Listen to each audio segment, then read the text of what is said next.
Pay no attention to the man behind the curtain. Behind the curtain. Behind the curtain. This is Behind the Curtain, and I'm Matt Schulte. Each episode I have a conversation with someone in the world of storytelling. As I develop my own story, called The True History of Oz, I have two goals: to learn as much as I can about storytelling, and to share those learnings with other storytellers, no matter the medium they work in. My guest today is composer, producer, and musician Mark Orton. Mark was shortlisted for the Academy Award last year for his original score for the movie The Holdovers. And earlier this year, he and I collaborated on the score for The True History of Oz. Thank you, Mark, for joining me. This podcast is about storytelling, and so I wanted to have you on because you work with storytellers, and then you take other folks' stories, and then you add another layer of storytelling through your music. And I've been lucky enough to work with you a couple of times on a couple of different projects. And so when I started working on The True History, I asked if you'd help me out, and you did, and we ended up with something great. But I wanted to start by asking, when you're working with the folks you're working with, mostly pretty experienced filmmakers, where do you start? Like, where do you start? You know, you're part of your job, or you tell me what you think your job is, but part of it is like, oh, this is the story. Here's what I need to add to the story. So, like, do you have like a thought process? I mean, that you really go I through? do. I'd say that, it varies a great deal, and it depends somewhat on the style of the director, or in terms of where to bring music in to the process. So there are some folks that want it as early on as when you're just kind of in script mode, even as inspiration to finish the writing. That's less usual, but it does happen. I mean, I would say normally music is kind of pushed into post-production after you've shot a film, and that's when you get working in earnest in almost all cases. But I actually really like getting brought in early, like maybe when it's just at the script level or the film's being shot. There's like a lookbook, or like a kind of mock-up made of the project, and even based on those early elements, or based on the narrative or story, I'll begin writing a suite of pieces that we can then use to kind of seed the music, before I get into writing like real explicitly for a scene, and just shaping stuff around dialogue, or cutting it down to the 37 seconds we need. I might write with these kind of broader strokes based on a narrative. And I feel like that's kind of what we did. You showed me some terrifying monkey images, and a basic story line, and some ideas about. I mean, obviously, the story is shifts in your case. It's not as fixed a story. There's a story of the game itself and of the true history of Oz. Oh, right. We were also working with the role playing side of it, Yeah. and that that could go any number of directions. But I think having your ideas, and especially your imagery there, I think that's in some ways is sort of like working off of a script early on, and coming up with a musical palette that to me represents that narrative and that world. Yeah. Yeah. And I had the roughest sketch of some chord changes. Yeah. And that, yeah. And lyrics too. And Yeah. lyrics, right? Which the lyrics don't occur now in our version, but they right. but they helped. I think, well, they helped me anyway, with the kind of the mood and tone of the thing. Like elements that just like with any film or piece of music, you don't always see in the final thing stuff that actually led to the final thing. Right. But you don't hear those kind of things. Yeah. You one of the things that you did with the piece that we did for The True History, is there was sort of a block of chords that you kind of messed around with, and at a certain point we made the decision, and you really advocated for, we need to break out of that chord. We need to break out of that in some way, and go to something that was a little more score-y and a little less song-y, so that we could really capture. And so, is that a thing that you have to do often, where you're like, I know you guys said this, but I think we need to go here, or is it just a real push-pull on that? I think actually, in some ways, because you're a songwriter too, Yeah. and we've also worked together in that capacity. I think in the beginning, we both came in thinking, well, maybe we're going to arrange this song, build in some elements that tie musically, like instrumentation wise, to this world, that makes sense for it. But then once we started doing that, it did kind of take on a life of its own, I'd say, and that's when I think I was pushing to bring it away from song structure and have the narrative structure line up more with the piece we were building, and line up more with the imagery, and tie it less to a song form, rather than trying to kind of, it's not that you can't do that. And I love putting on my arranger's hat and going for that. But I think, at some point, maybe the song felt a little bit limiting compared to what I was seeing on screen, or what we were discussing, or some of the images, the concept. So I wanted it to kind of break away from that and get into something stranger, and also something a little less predictable than like a straight, a kind of singable song. Totally. I think that's also important for it, because it's not such a safe, comfortable world. Well, and not only that, but we were at first we were working with a real rough cut that actually changed quite a lot. Right. And once we kind of had that final version, it was pretty clear that I don't know how you describe this, you tell me, but it's like there was very clearly not a song structure to the video now. There was a real, it much more cinematic, where we're building to this moment, which, Right. some great songs do that, but like there's a lot that was happening in the music that we ended up with, But at the same time, and I'm not just trying to throw some nice comments back your way about the song, but the kind of elements of the song remained throughout. In some ways, it's a little more like you're coming in for Harry Potter 3 as a composer, and you're going to have to incorporate some of those melodies in. Yeah. It's the world is established with that. I felt that about the song. We didn't blow it off, or no. It's still very much what the basis of the harmony, the basis of the mood of the thing. So if at any point in this video you had decided to switch gears into, a music video or something, it would have fit right in. It does feel of that world, we did extend it out into more orchestral palette, and also some unusual instrumentation, some of the weirder organic stuff.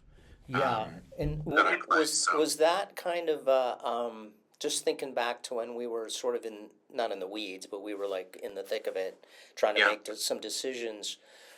So and we know that the world of the true history of Oz, it's one that we sort of know, but we don't really, like we find out about it. And so when you were thinking about like musical palette, were you definitely, or you tell me, like, okay, we need to find something familiar but strange, or we need to find, like, did you have like specific sort of, okay, we need to find this? Yeah, but again, I think that comes down to, in some ways, there's a kind of expectation with the Oz story, and there is, the old Oz story, and there certainly is bits of weirdness and darkness baked into that story. 1,000%, yeah. Of course. Yeah. But I think that you're, with this concept, you're exploring some truly darker sides of it, and it's not that a song with a guitar and voice can't represent that. That it certainly can, but the imagery, the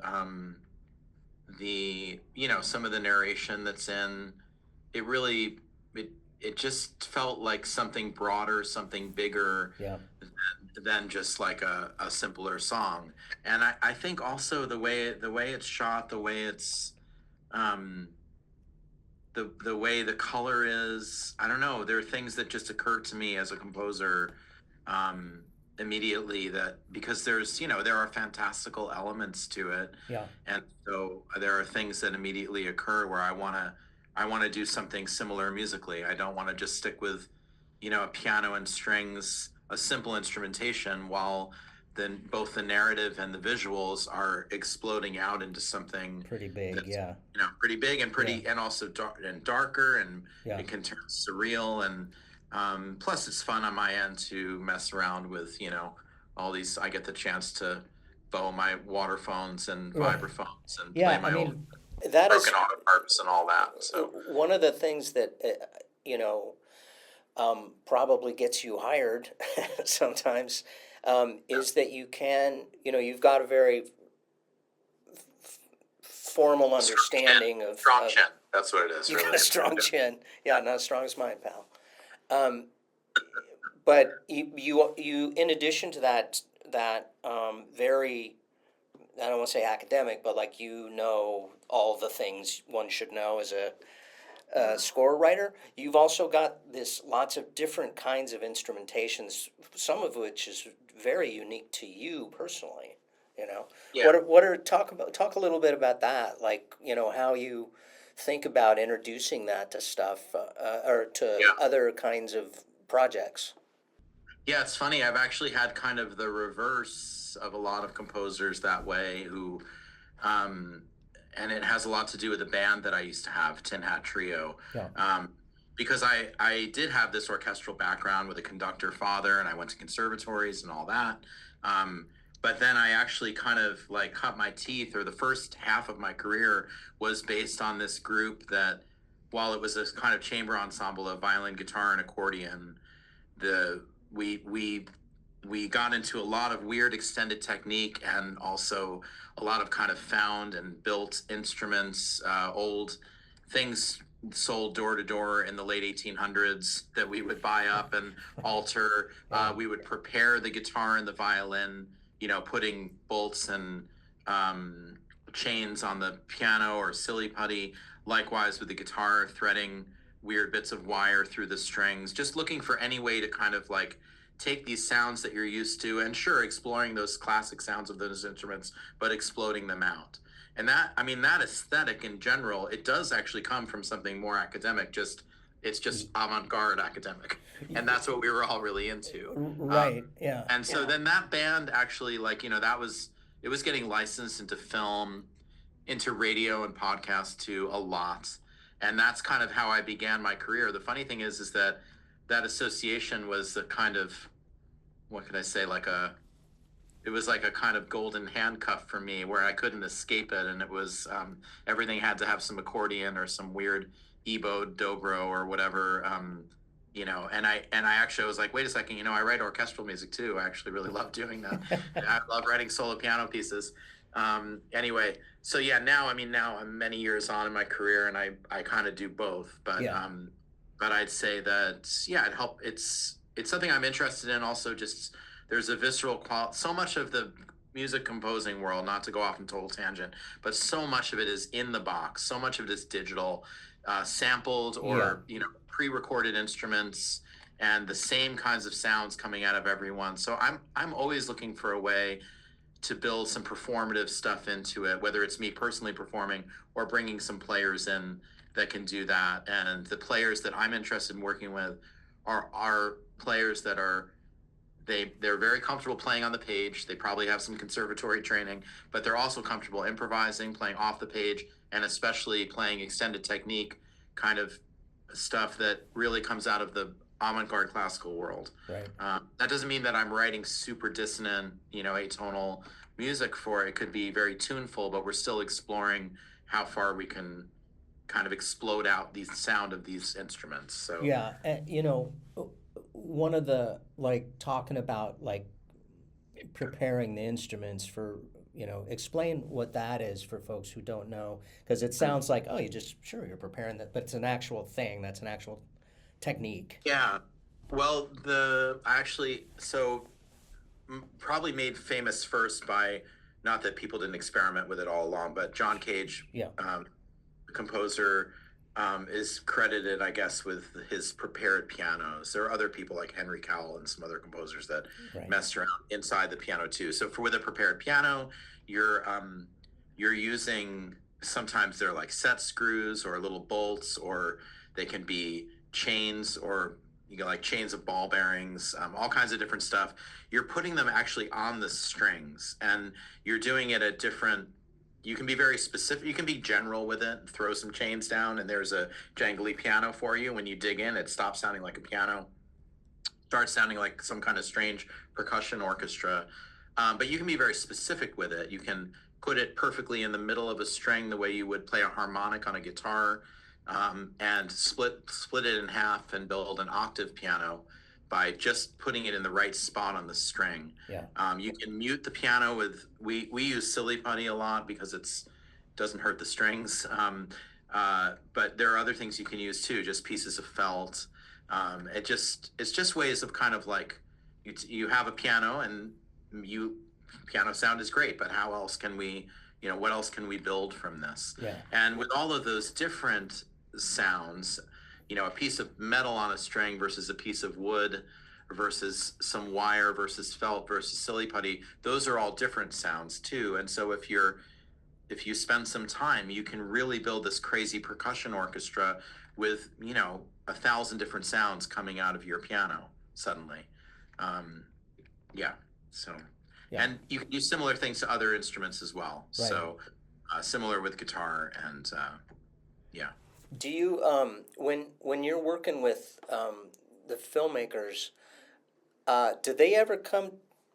Like, how often do the filmmakers come to you with really specific stuff that may or may not, like, you may or may not think it's a good idea? Right, sure. Like, how often does that kind of thing happen where you're like, well, okay, Yeah. Yeah. I mean, definitely happens. I work with filmmakers like you, or like Alexander Payne, for instance, or I can think of several others who are musicians themselves, and so they might have, like, many more kind of specific ideas. Yeah. Alexander's to the point where we're working on something, and he says, "Is that a major 7 chord? I don't think I like major 7 chords." I mean, he really is on that level. So in those cases, yes, they might have some specific ideas, and my job is to help realize their ideas. I mean, I'm not making a solo album with any of these things, and I'm very open to trying those things. I push back sometimes when I think, one thing I'm probably better at than most directors, at least, is hearing into the future of those ideas before I even put them down or play them. They may not be, but I'm kind of good at that. And so sometimes I know in advance this is going to work, and I go through the motions anyway to show them.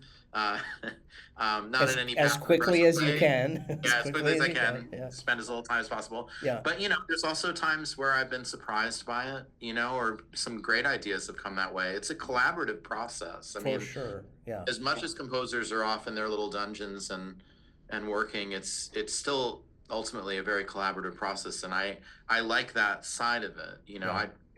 I won't pretend that I don't like making a solo record now and again and being my own boss, but I also I love the collaboration. That's why I do this. So. Yeah. I didn't know that Alexander Payne was a musician. So that you did the score, you composed the score and produced it, I think, right? For The Holdovers? Yeah. You produced Co-produced it as well? it with music editor, my good friend Richard Ford, and right, yeah. And and the soundtrack album as well. Yeah, Alexander has he played cello, and he plays piano. He's like taken some jazz piano study like classes, and he has like a strong musical background. He's really into film music. He actually just did a big presentation in Omaha, like a whole night of film music that he loves. So yeah, it's a thing for him.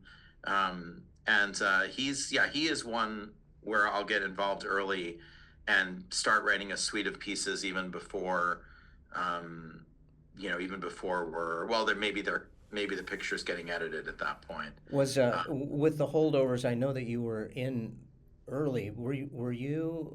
Is that one where you were in before they were even finished shooting, or at this? Yeah, they were. Let's see. I was definitely brought in early, and we actually the first time we got together, I just sort of wrote a suite of songs that to me felt like the era of the film was very specific with that film, to wanting to be very much of the era. He wanted it to feel like a film released at that time, not Right. just a.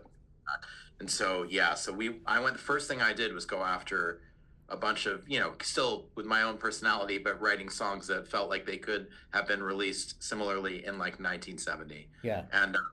And those songs, I would say about half of them made it into the film in some way or another, whether it was similar to our work together, where it was sort of like, well, the skeleton's there somewhere and it morphed into something totally different, Yeah. or whether it was actually like legit the piece that I wrote. And then there's a few that are on the cutting room floor here, and that's also fine, and that's part of the process. So, yeah. Are any of those things that like you think, whoa, that was a good one, Alexander? Why is that on the, Yeah. No, I think that in the end, the right decisions were made. That's the right it's answer. Funny because, Yeah. no, I think it's not. I'm not just saying that. There's a lot of different directions you can go. Yeah. In 1970, there's a lot of different music getting produced then. There was some music forms just starting out, and Yeah.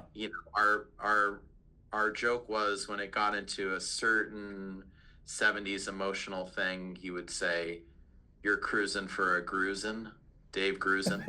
if it was tipping too much in that direction. Right. So that was like we were determining instrumentation. Are we leaning more Stevie Wonder or Right. Bill Withers or or England? Subtle things. So Was there? Did England Dan and John Ford Coley ever come up? actually, well, not specifically, but that's a good. No, I'd say honestly, what came up a lot was Carole King. Oh, yeah. Which which I'm a tremendous fan. Yeah. And he had a lot of music. He had a lot of source music songs in the film as well. And I wanted my music to play nice with that side Yeah. of things. There's not any Carole King in the movie, is there? There's not. Yeah. No, there's not. But there's all manner of.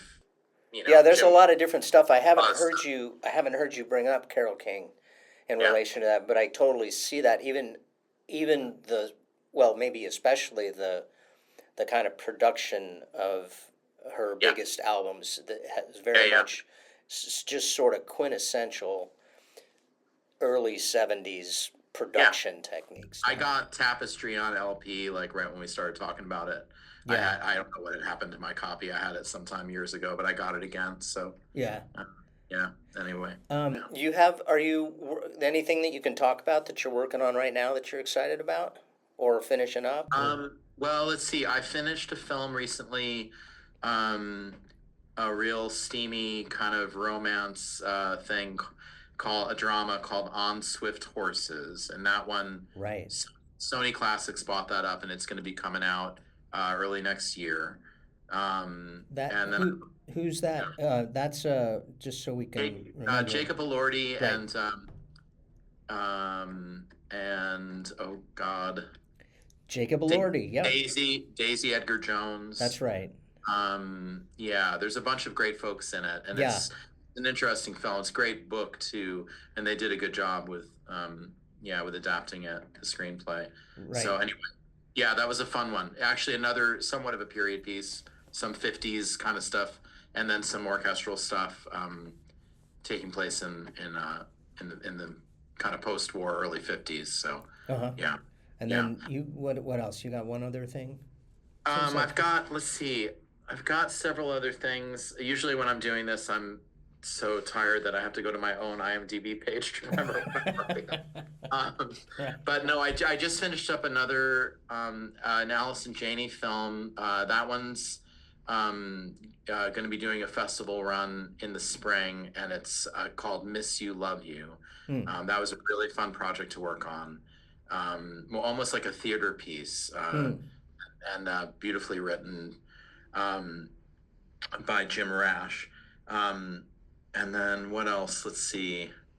And then there are a handful of other ones, and I probably shouldn't talk about most of them. Yeah, but I'm doing a thing with local director who I love and have worked with before, Beth Harrington. We're doing a piece called Our Mr. Matsura. That's a documentary about a Japanese American photographer from the early days of photography, really, like sort of teens, 20s, 30s, who was in the West here and just has like a stunning body of work. Amazing person. So, and you've worked with Beth quite a few times, haven't you? Yeah, we've done a few things together over the years already. So it's always, I like repeat customers. Yeah, that's good. Awesome. Well, thanks, Mark. Thanks for hanging out for a little bit and talking about your work. Anything else? Any shout outs you want to give to anybody or any other work? Just to the True History of Oz. There you go.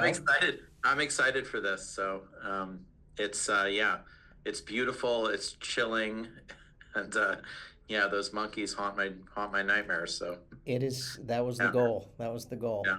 All right. Yeah. Thanks, Mark. And that's our show. My guest today was Mark Orton. And by the way, all the music that you heard in the intros and outros is from the True History of Oz, co-written and produced by myself and Mark Orton.